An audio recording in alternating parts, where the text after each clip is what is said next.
Baik, pada kesempatan kali ini saya akan menjelaskan tentang analisis kopling elektromagnetik pada sistem transmisi 150 kV yang diaplikasikan pada PT PLN Persero Unit C Rotan.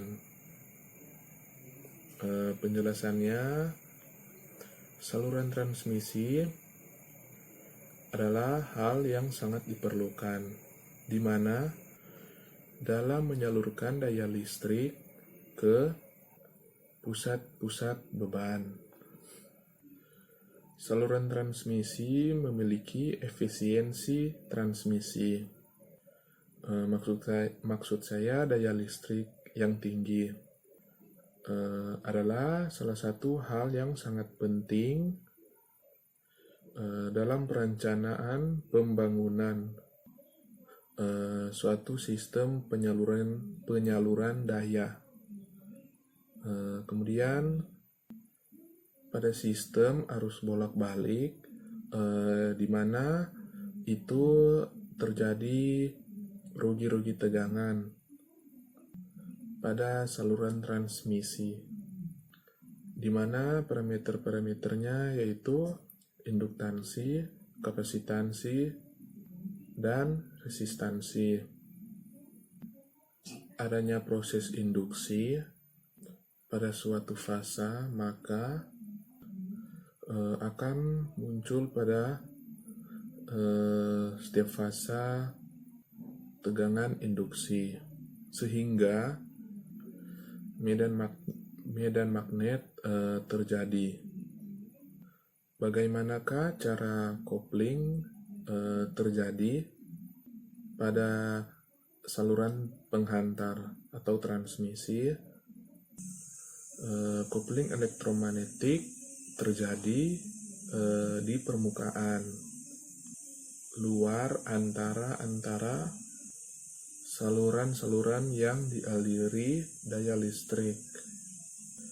Namun demikian, kopling juga terdapat pula pada bagian-bagian dalam penghantar-penghantar atau masing-masing arus yang dialiri.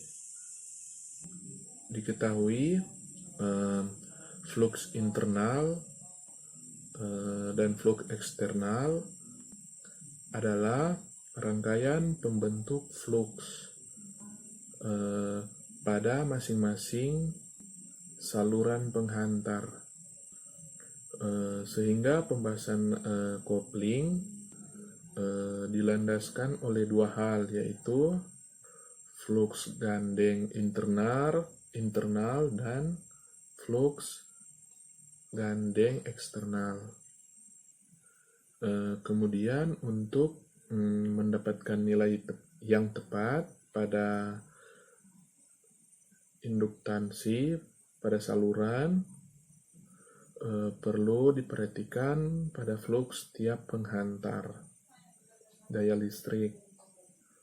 Seperti juga pula halnya memperhatikan flux di luar penghantar. Jika sebuah konduktor dialiri arus, maka di sekeliling konduktor timbul medan-medan magnet di sekitarnya.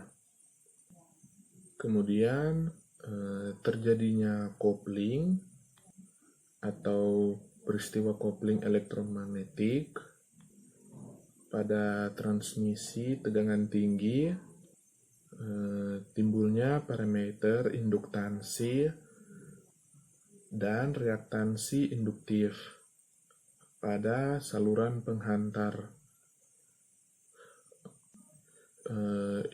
Induktansi dapat berkurang jika memperbesar penampang konduktor. Kemudian suatu perubahan arus di dalam penghantar akan menyebabkan suatu perubahan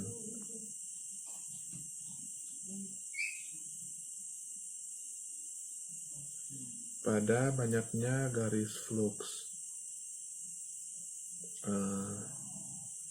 Kemudian